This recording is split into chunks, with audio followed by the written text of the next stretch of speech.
Bienvenue à toutes et à tous dans ce journal. Voici le sommaire.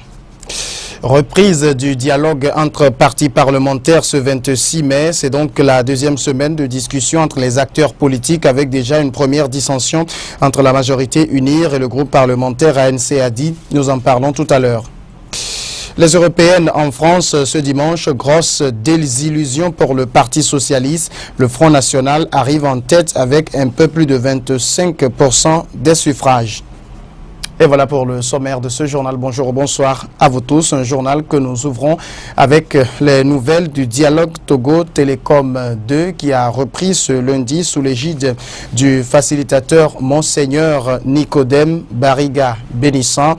Les différentes parties s'étaient entendues sur son choix la semaine dernière. L'ordre du jour de ce lundi se détaillait en 3 points.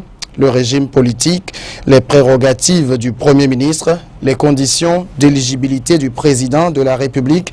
Écoutons le facilitateur Monseigneur Nicodème Bariga Bénissant qui se prononçait à l'issue des travaux de ce lundi.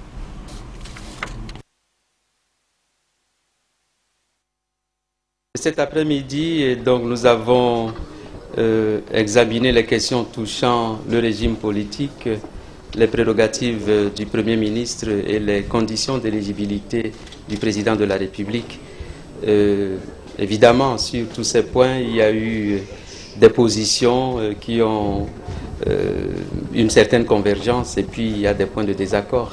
Donc tout cela a été enregistré et nous poursuivons demain. Ma déception serait que ce dialogue n'aboutisse à rien.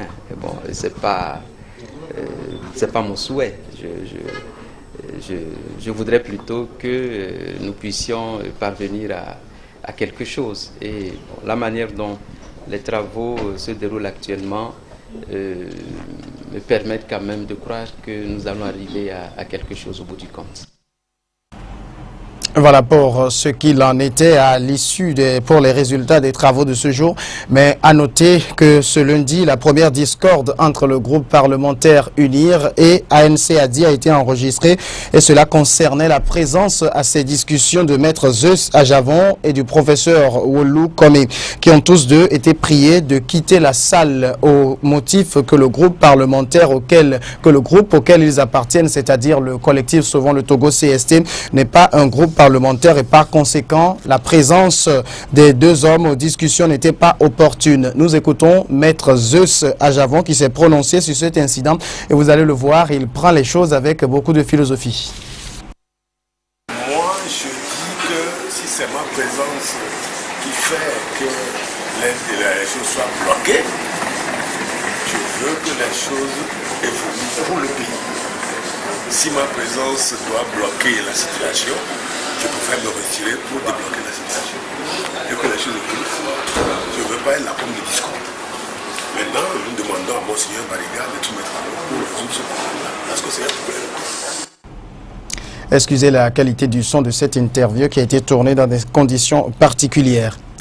Dans un tout autre registre à présent, le Togo a fait le pari de la transparence dans la passation des marchés publics. Et pour gagner ce pari, il faut que les acteurs qui sont concernés par ce processus de passation soient formés. C'est dans ce cadre que le personnel et les cadres du ministère des Travaux publics et des Transports ont débuté un atelier de formation sur le processus de passation des marchés publics. La formation s'inscrit dans le cadre du programme d'assistance technique ciblée multisectorielle et de renforcement des capacités institutionnelles de la Banque mondiale, de la Banque africaine de développement en faveur du Togo. Ugatiko. Le secteur des transports connaît une mutation profonde au Togo avec les différents chantiers réalisés ou en cours d'exécution. Pour soutenir et rentabiliser les investissements que l'État est en train de consentir dans les programmes prioritaires du secteur des transports, il faut relever la qualité, la compétence et la capacité des acteurs chargés de la passation des marchés publics. Un atelier de formation modulaire en passation des marchés publics est ouvert ce lundi au profit du personnel du ministère des Travaux publics et des Transports, afin de leur permettre d'intervenir de façon efficace à la réalisation des projets liés aux routes et aux transports. Le ministère des Travaux publics et des Transports est le ministère le plus budgétivore.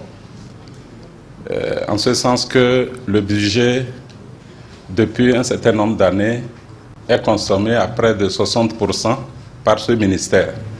Donc il est justement très indispensable que les acteurs que constitue le personnel du ministère puissent avoir les outils nécessaires pour pouvoir faire face aux procédures de passation. Et les procédures de passation commencent depuis le montage des dossiers. Et à ce niveau, les techniciens que sont les ingénieurs du ministère sont appelés à la maîtrise totale des règles et procédures de passation. Cette formation s'inscrit dans le cadre du programme d'assistance technique ciblé multisectoriel et de renforcement des capacités institutionnelles de la Banque africaine de développement en faveur du Togo. C'est la Société française de réalisation d'études et de conseils, Sofreco, à travers son institut de formation et de recherche Perspective, qui a été sélectionné pour la réalisation des formations modulaires en passation de marché. C'est toute une chaîne de valeur qui va être dispensée pendant cette formation, parce que tout le monde a intérêt à ce que les passations des marchés se passent dans la transparence et l'équité la plus complète. Donc au travers des différents modules vont être revus déjà les textes nationaux, les différents textes nationaux qui existent en matière de passation des marchés, vont être également pris comme exemple d'autres pays comme la Côte d'Ivoire, le Sénégal. Ça va permettre aussi bien à ceux qui sont garants au regard donc de l'État togolais des ressources financières, que même aussi pour les techniciens. Donc ça va leur permettre de sécuriser, absolument sécuriser les acquisitions de biens, travaux et services dans une dimension de fiabilité, de durabilité et de pérennité. La passation des marchés doit être perçue comme une chance pour la pérennité du capital route et transport au Togo. Cet atelier de formation modulaire en passation des marchés publics à l'intention du personnel du ministère des Travaux publics et des Transports s'achève le 13 juin prochain. L'actualité ce lundi, c'est aussi cette signature de partenariat entre le groupe Sud Média et l'agence de presse africaine APA News basée à Dakar au Sénégal. Le groupe Sud Média a fait le pari d'une plus grande visibilité à l'échelle internationale et c'est dans ce cadre que la directrice générale du groupe était à Dakar au Sénégal pour une séance de travail avec les promoteurs de l'agence de presse africaine APA News. Cette séance de travail s'est soldée donc par cette signature de partenariat. Ashta Madjom. Après l'Institut supérieur des métiers de l'audiovisuel ISMA, le groupe Sud Média continue sa quête de partenariat. Il vient de nouer un partenariat avec APA News, agence de presse africaine basée à Dakar pour une meilleure visibilité à l'international. On a tout chez nous, on n'a plus besoin d'aller ailleurs pour chercher de la formation. Si la formation continue, l'échange avec les autres pays c'est toujours important. Mais aujourd'hui, on ne peut plus dire, ben tiens, ici au Sénégal, quelqu'un qui veut faire du journalisme, du montage ou autre, a besoin d'aller apprendre ailleurs. C'est ce que j'ai retenu. Donc c'est l'espoir pour le continent africain, c'est l'espérance aussi. Séance de travail, mais aussi de découverte des différents départements de la dite agence. Le bloc technique, le service marketing et la rédaction. Une visite guidée par le directeur général adjoint El Hadj Abdoulaye Sey. La collaboration entre les deux groupes s'inscrit dans la vision d'une meilleure diffusion audiovisuelle en Afrique. Il faut une cohésion, il faut un accompagnement. Vous êtes expert dans tel domaine, traitement d'informations ou autre. Et nous sommes experts dans tout ce qui est diffusion. Alors, que peut-on faire sans vous? Que pouvez-vous faire sans nous? Tendre vers l'expertise, je crois que c'est la solution. C'est très très important de pouvoir échanger, d'ouvrir les portes, un petit peu les vannes, pour que d'autres personnes puissent y entrer. On ne peut rien faire aujourd'hui sans les autres. APA News est chapeautée par Mohamed Iba Abdelaye. L'agence représente dans l'histoire des médias africains la première agence d'information multimédia continentale entièrement privée et est également basée à Abidjan en Côte d'Ivoire. Après ce second partenariat, le groupe Sud Média entend élargir son réseau de partenariats dans toute l'Afrique.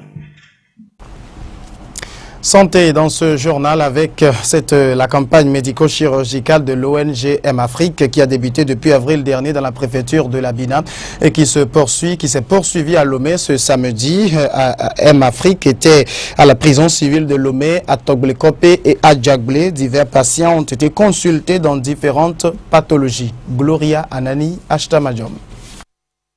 L'Association internationale des médecins pour la promotion de l'éducation et de la santé, M-Afrique, poursuit sa mission principale qui est d'amener l'hôpital vers les populations. Après l'Abina et Kara, c'est maintenant au tour de Lomé et de ses périphéries de bénéficier de la campagne de consultation gratuite organisée par cette ONG. M-Afrique est là pour toutes sortes de consultations. Nous avons programmé 4 services, la consultation générale, la consultation stomato, la consultation ophtalmologique, la consultation gynécologique. Pour cette phase de consultation, plus de 1030 patients ont déjà été consultés, dont plusieurs cas ont été recensés pour des opérations chirurgicales. Chez les enfants, nous rencontrons la diarrhée, le paludisme, les affections respiratoires. Chez les adultes, pour les affections chirurgicales les plus fréquentes, nous avons les hernies, les lipomes et les goitres. Pour les affections gynécologiques, nous avons les fibromes. Une opération qui a déjà soulagé bien de malades. Je me vais au Namachik, la Karama, le vitamine, Chikeo, Marapo, Kitao, Pamulanum, Nemanoza, Konuma Kaima, la Basson, sang. On la chicken, Abiro, Vagnon, Vimen, quoi, on la chicken, Maman la chicken, va le maman, Bollefi. M-Afrique est une ONG africaine spécialisée dans les actions médico-chirurgicales humanitaires et entend améliorer les conditions de vie sanitaire des populations à la base. L'actualité à l'étranger, d'abord en France, l'actualité à l'étranger en Europe avec les élections européennes et la France a voté ce dimanche et les résultats de ces élections confirment ce que l'on savait déjà. Le Parti socialiste ne fait plus du tout l'unanimité. Le PS recueille seulement 14,3% des voix. La surprise vient du côté de l'extrême droite. Le Front National devient à l'issue de ces élections la première formation politique en France avec 25% des suffrages. Pressée par les caméras, Marine Le Pen savoure. Cette image a fait le tour du monde. Pour la première fois de son histoire, le Front National est arrivé en tête d'une élection nationale. Le peuple souverain a clamé qu'il voulait reprendre en main les rênes de son destin. Notre peuple exige une seule politique. La politique des Français, pour les Français, avec les Français.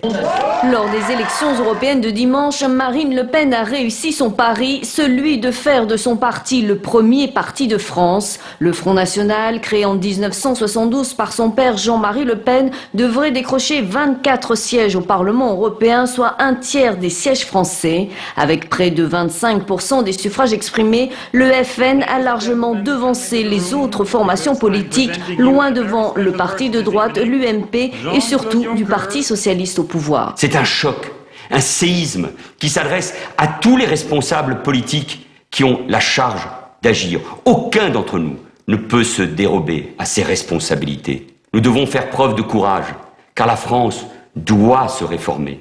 Même réaction pour l'UMP, la défaite a du mal à passer.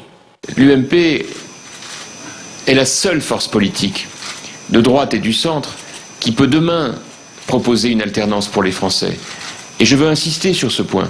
C'est la seule qui peut enrayer l'ascension du Front National et c'est la seule qui peut montrer un chemin alternatif. Cette victoire à peine savourée, la présidente du Front National se prépare déjà à la suite. Son agenda est très chargé. Dès demain, elle sera à Bruxelles pour s'entretenir avec ses alliés européens. Front National, premier parti de France, voici le message que le parti de Marine Le Pen va certainement marteler dans les prochains mois, avec pour seul objectif désormais la présidentielle de 2017. Les présidentielles en Ukraine aussi ont livré leur verdict et là également, sans surprise, c'est le riche homme d'affaires Petro Poroshenko qui arrive en tête dès le premier tour. Il devance l'ex-première ministre Yulia Tymoshenko. Le nouveau président a fixé ses priorités et c'est la poursuite des opérations militaires pour récupérer l'est de l'Ukraine. Les Ukrainiens ont voté hier à une large majorité. Ils ont donné leur soutien au riche homme d'affaires Petro Poroshenko. Ce vieux routier de la politique est à la tête du groupe de chocolat Rochen. Un succès selon de nombreux électeurs auquel il serait arrivé par ses propres moyens et non par la corruption. Le président élu a tout de suite annoncé sa priorité, la situation dans le sud-est du pays. Nous sommes ouverts à toute négociation avec ceux qui n'ont pas pris les armes. Nous voulons garantir leur sécurité, garantir leurs droits, y compris celui de parler la langue qu'ils veulent. Et plus vite nous nous rencontrerons avec la Russie, le plus tôt nous pourrons établir un calendrier de discussion. Cela autant dans l'intérêt du peuple russe que dans le nôtre, car la Russie paie déjà un lourd prix pour l'aventure en Crimée, et le peuple ukrainien aussi. Toutefois entachés par la situation explosive dans les régions de Donetsk et Luhansk. Les milices pro-russes qui contrôlent les villes ont empêché le déroulement d'élections, estimant qu'elles n'avaient aucune raison d'être puisque selon eux, ici, ce n'est plus l'Ukraine. Tout le matériel électoral a été saisi par des hommes armés. Symbole clair, les urnes ont été transformées en poubelles. En Belgique, les enquêtes se poursuivent sur l'attaque du musée juif de Bruxelles. La police belge vient de qualifier cet attentat d'acte terroriste. Des images tournées par les vidéosurveillants sont diffusées en boucle sur Internet. On y voit le tueur commettre son forfait. La police a lancé un appel à témoins. En plein après-midi, cet homme s'apprête à commettre un carnage. Quelques secondes plus tard, le voici filmé à l'intérieur du musée juif de Bruxelles. Avec une arme à feu, il vient de tuer 2 personnes, ce couple de touristes israéliens. Le tireur avance ensuite de quelques mètres, puis il sort de son sac une Kalachnikov et ouvre le feu sur 2 autres personnes. Une Française de 67 ans qui travaille comme bénévole au musée est abattue. Un réceptionniste de 24 ans est lui gravement blessé. Le tireur range ensuite son arme et repart calmement, moins de 2 minutes après son arrivée. Ces images de vidéosurveillance ont été diffusées par la police belge, qui a lancé un appel à témoins. Car le tueur n'a toujours pas été retrouvé. Hier soir, ils étaient nombreux à se rassembler sur les lieux du drame. Face à ce drame qui vient de se produire, il faut absolument réagir et ne pas laisser passer ce qui pourrait encore se produire. Pour la communauté juive, il s'agit bien d'un acte antisémite, dont certaines victimes ont désormais un visage. Notamment Myriam et Emmanuel Riva. Ils venaient de Tel Aviv, avaient une 50aine d'années et 2 filles de 15 et 16 ans. Le jeune réceptionniste touché par les tirs serait lui toujours entre la vie et la mort. L'enquête vient d'être confiée au parquet fédéral belge, compétent en matière de terrorisme. Fin de ce journal. Merci à vous tous de votre aimable attention.